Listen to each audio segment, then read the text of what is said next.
8 mice were placed inside a world where nothing was supposed to go wrong. There was food whenever they wanted it, water whenever they needed it, no predators, no disease, no winter, no hunger, no sudden disaster waiting outside the walls. The temperature was controlled, the space was cleaned, the nesting material was soft. From the outside, it looked less like a cage and more like a tiny version of paradise. And then, slowly, that paradise destroyed its own future. The mice did not run out of food. They did not run out of water. They were not poisoned. They were not hunted. Many of them looked perfectly healthy until the end.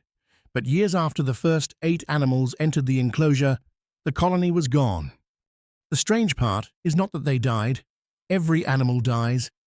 The strange part is that, long before the last body stopped moving, something else inside the colony had already disappeared. The mice still ate. They still slept. Some still groomed themselves until their fur looked almost flawless. But the behaviors that made them a society had begun to vanish. They had bodies, they had resources, what they lost was a reason to participate. The experiment became known as Universe 25. It was created by John B. Calhoun, an American ethologist who spent much of his career studying how animals behave when they are crowded together. But Calhoun was not simply asking what happens when there are too many bodies in one place. His question was stranger and much more uncomfortable. What happens when survival is no longer the problem? What happens when an animal has everything it needs to stay alive, but no meaningful place to go, no role to grow into, and no future that requires anything from it? Universe 25 was designed to push that question as far as possible. Inside a square enclosure, mice were given constant food and water. The walls were lined with compartments like tiny apartments. There were ramps, tunnels, nesting spaces, and enough supplies to support far more mice than would ever actually live there. The first animals were healthy. The conditions were stable. Nothing from the outside world could enter and disturb them. At first, the experiment looked like a success. The mice explored. They learned the layout. They settled into the corners and compartments. They began to reproduce. The population rose quickly, then faster again. A few animals became dozens. Dozens became hundreds. From above, the enclosure must have looked like a small city learning how to breathe. But growth can hide a problem until the problem is too large to ignore. In a normal environment, when a young mouse cannot find space, it leaves. It searches for another territory. It risks the outside world because the inside world no longer has a place for it. That danger is part of the system. It forces movement. It creates openings. It gives the next generation a direction.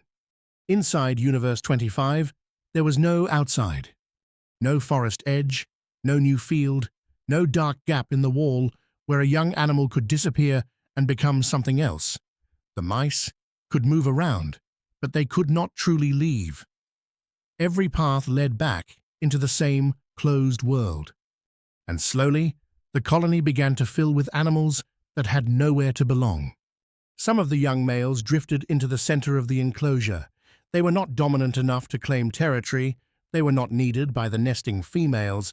They were not strong enough to hold a place, and there was no new place to find.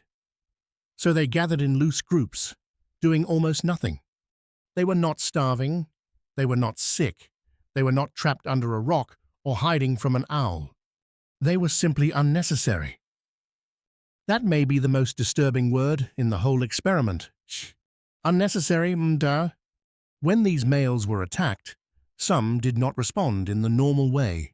They did not fight back with purpose. They did not flee with urgency. They absorbed the violence, moved a short distance away, and returned to stillness. Their bodies were alive, but their place in the social world had broken. Other males went in the opposite direction. Instead of becoming passive, they became chaotic. They moved through the enclosure without the old patterns of courtship, territory, and restraint. They entered spaces that were not theirs. They disrupted nests. They pursued contact without the social rituals that usually organize animal behavior. One group withdrew from the system. Another group crashed through it. Both were symptoms of the same wound. The colony was no longer producing enough meaningful roles for the number of animals inside it. At the same time, the females were placed under a pressure the experiment could not solve with food. Mothers had to defend nests in a world where social order was breaking down. The males that might have protected territory became exhausted, absent, or unstable. The work of caring for young became harder, not because the babies lacked milk or warmth, but because the surrounding society had become unreliable. Some mothers moved their pups again and again, some abandoned them, some failed to recognize them properly. In the darkest stages, the care that should have protected the next generation collapsed. This is where Universe 25 becomes more than a story about crowding. Because a society does not continue just because adults are alive. It continues because the young are brought into a pattern that teaches them how to live. They learn where to go, whom to avoid, how to compete, how to bond, how to care, how to become part of something larger than their own bodies. But many of the young mice that survived in Universe 25 inherited a world with no clear pattern left. They were born into a place where territory meant little, mating was distorted, mothers were overwhelmed, and social signals no longer led anywhere stable. They did not grow into a functioning order, they grew up inside the ruins of one. And then came the animals that made the experiment famous. Calhoun called them the beautiful ones. They were not ugly, wounded, or visibly broken. In fact, that was the unsettling part. They looked clean. Their fur was well kept. They spent much of their time grooming. They avoided fights, so they carried fewer marks of conflict. From a distance, they could appear like the healthiest animals in the enclosure. But they did not mate. They did not compete. They did not raise young. They did not participate in the society around them. They ate, they slept, they cleaned themselves, they remained physically present while becoming socially absent. The beautiful ones are easy to misunderstand. They were not simply lazy. They were not villains. They were not proof that comfort automatically creates weakness. They were animals that had developed in a world where the basic roles of life were already blocked, crowded, or meaningless by the time they arrived. So they did the only thing left that still made sense. They maintained the surface. They became perfect on the outside and empty in the functions that mattered for the future of the colony. That is why the experiment feels so haunting. The collapse did not look like one dramatic explosion. It looked like a society continuing after its inner logic had died. Food still entered the system. Water still entered the system. Bodies still moved through the apartments and tunnels, but reproduction fell. Care failed. Social learning failed. Purpose failed. The colony did not die all at once. It died in layers. First, the roles disappeared. Then, the behaviors disappeared. Then the future disappeared. Only after that did the bodies finish the process. When people talk about Universe 25, they often repeat the simplest lesson. Comfort kills. Give a society too much abundance, remove struggle, and it will decay from the inside. That reading is powerful because it feels like a warning. It turns the mice into a sermon about luxury, softness, and modern life. But it is too simple. The mice were not destroyed because food existed. They were not destroyed because water was easy to find. Hunger is not a moral teacher. Disease is not a social plan. Predators do not create wisdom just by being terrifying. The deeper problem was not that life became comfortable. The deeper problem was that life stopped asking anything meaningful from them. There is a difference. A world without unnecessary suffering can still be alive if it gives its members ways to matter. A world with comfort can still have challenge, responsibility, courtship, care, creation, risk, learning, contribution, and belonging. But a world where every role is blocked, where every path leads nowhere, and where the next generation can only maintain itself without entering anything larger, that world can be full of resources and still become spiritually empty. This is where the experiment becomes dangerous to compare with humans. Humans are not mice. We have language, memory, art, institutions, imagination, and the ability to create roles that biology did not hand to us. A mouse cannot invent a profession. A mouse cannot write a law, build a school, compose a song, form a new community, or decide that meaning can be made where instinct has failed. But that does not make the experiment irrelevant. It makes the warning more precise. We should not look at Universe 25 and say, comfort will destroy us. We should look at it and ask, are we still building places where people are needed? A person can live in a room with food delivery, fast internet, climate control, endless entertainment, and still feel like there is no door that opens into a meaningful life. Not because comfort is evil, not because suffering would magically fix them, but because the human mind needs more than maintenance. It needs friction that forms skill. It needs responsibility that proves existence matters. It needs relationships that notice absence. It needs a future that does not feel already occupied. One of the quiet fears of modern life is not that people have too much pleasure. It is that many people are surrounded by options, but cannot find a role.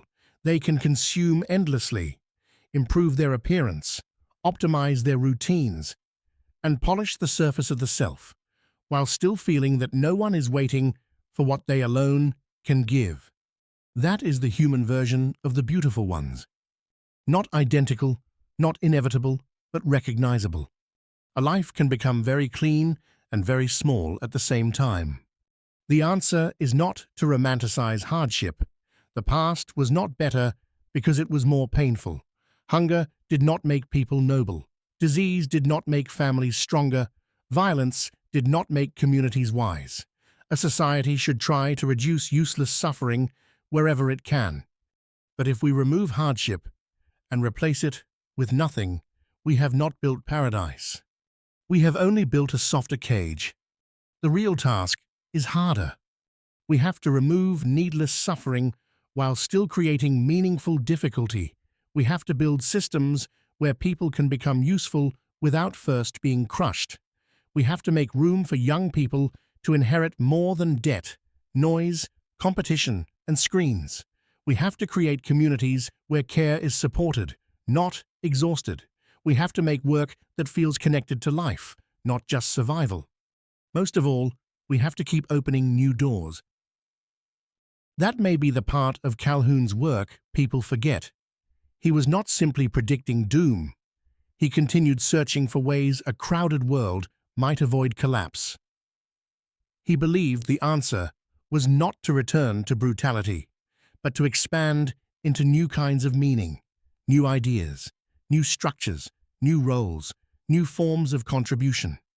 In other words, paradise cannot be only a place where nothing hurts. It has to be a place where something matters. Universe 25 ended because the mice could not redesign their world. They could not create a new social architecture once the old one failed. They could not look at the center of the enclosure and say, "This empty place needs a purpose." They could not teach the beautiful ones how to become necessary again. They were trapped inside the design they had been given. We are not. That is the uncomfortable hope in the experiment. Not that collapse is impossible, not that comfort is harmless, not that modern life has nothing to fear, but that humans still have the strange ability to notice a cage before the last door closes. The mice had food. They had water. They had safety. Hey, what they did not have was a future that needed them. And maybe that is the real lesson of Universe 25. A society does not stay alive because its bodies are maintained. It stays alive because each generation can still find a reason to enter the story. The mice did not choose their ending. We still can.